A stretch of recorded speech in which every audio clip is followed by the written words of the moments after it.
Okay, I'm sorry if the lighting sucks here, but oh well. A few weeks ago, I got the DJI Phantom 3 Standard, and I was going to do a cool video where I flew it just out of the box for 14 days and told you whether it was really possible to enjoy it for 14 days. But since it doesn't come with a case, and after 2 days of lugging it all out in a knapsack and carrying it in my hand, let's just say it got to me. So I went ahead and got the Polar Pro drone bag. It's a nice backpack. A lot of people like them. So I thought in this case I'd load it in and I'd give you my initial impressions of it. Then in another couple weeks I'll tell you what I think of it after I've used it all that time. So let's get going. I still have the tags on it, which I'm leaving on temporarily just to make sure that there's no issues with it.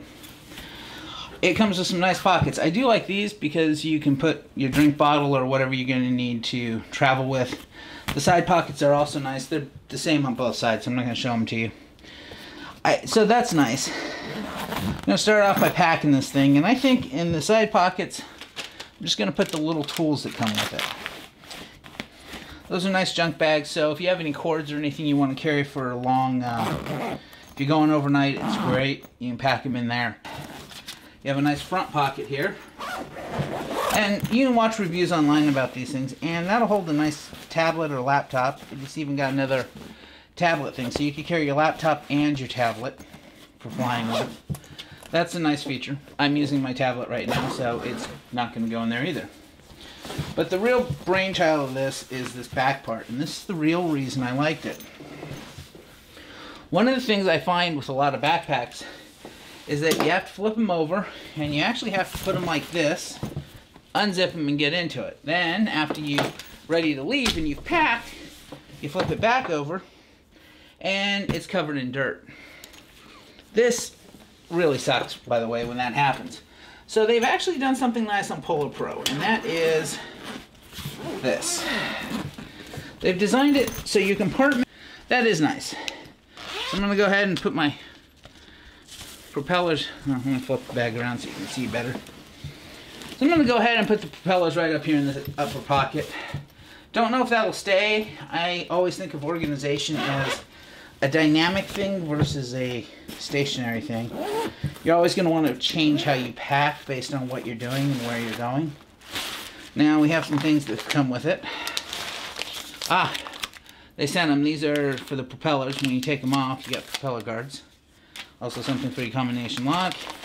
And you've got a rain cover that actually clips onto your bag. That's nice if you got hiking.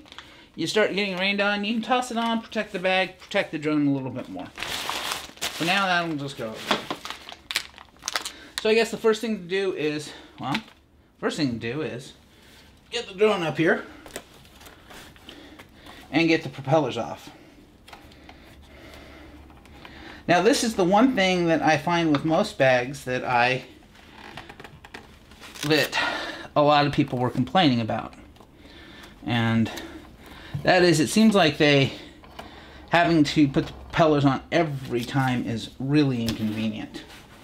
Now, I don't mean that as a bad thing per se, but if you were out hiking and every 5 minutes you wanted to put your drone up and take new pictures of something, you'd have to pack and unpack the propellers each time.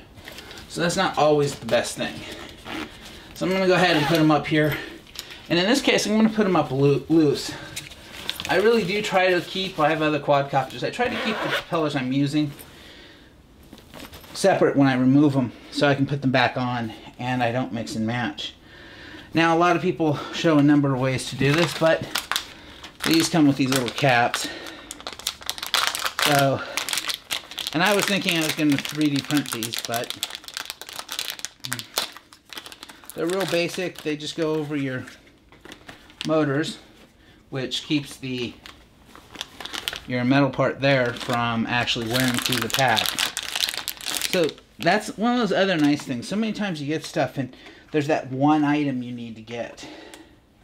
Now this was a refurbished Phantom 3, so I got it for a song. Alright, now I have to fit the drone in. Let's just try it out. Let's take this, put it in like that. So that is, frankly, incredibly simple. And it's got everything. Now, where do you put this? I'm hoping it fits right nicely right up here. There's a number of reasons I like it up here. The real reason is at the top. And I really don't want the weight coming down on the remote. And that's it. I don't have any extra batteries for this to put in here right now. I'll probably get them in time. Nor do I have SD cards that aren't being used that I can just drop in here. But this in itself is really just simple. And that makes life a lot easier. So now when I head out to go wherever I'm going, I have a backpack to carry everything in. Now the other nice part about this is that it's large. So I could fit this camera in it, the one I'm videotaping on. I could fit a DSLR probably in here. I could fit a couple GoPros, any number of accessories for those items, which makes life a lot easier. Now the rain flap, I don't know where I'm going to put it. I really don't. There's a little compartment up at the top here, so that's probably where it'll go. But for now, that's what it is. As I start taking it with me, I'm sure I'll discover what else I want to put in here. And in 14 days or so, when I put up the next video, you're going to get to see what I think. But my initial impressions are really solid. Now, this is the other side to it. And I'm going to show it to you. I hope this is a good picture. And let me see if I can get a better view. This is a TSA approved lock. Now, if you're not traveling with it, it's always nice to be able to lock it up. It's TSA, so they can open it. You're set to go. Now, the default combination on this one was all zeros, and it just releases them. There are instructions as to how to push the button and reset your own combination on it. I like it. The other fact is, a lot of times for me, zippers have a tendency just to come loose. As you're going, they move, especially on my back and things like that. So that's a nice feature too. They're all locked up in the drone itself, so it's not going to open up like a clamshell on me. And now for some of the other things that are kind of cool. You have this little pocket up here.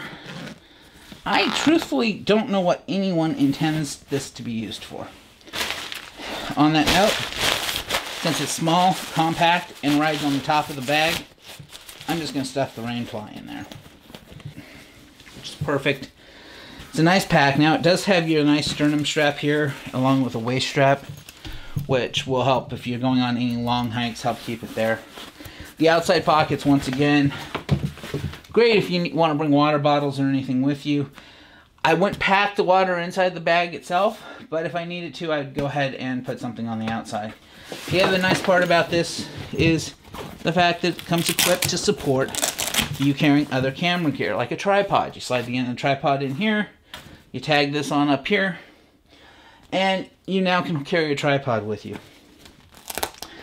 And since it works with a lot of other camera equipment, DSLRs or other video cameras, you could do a lot with this.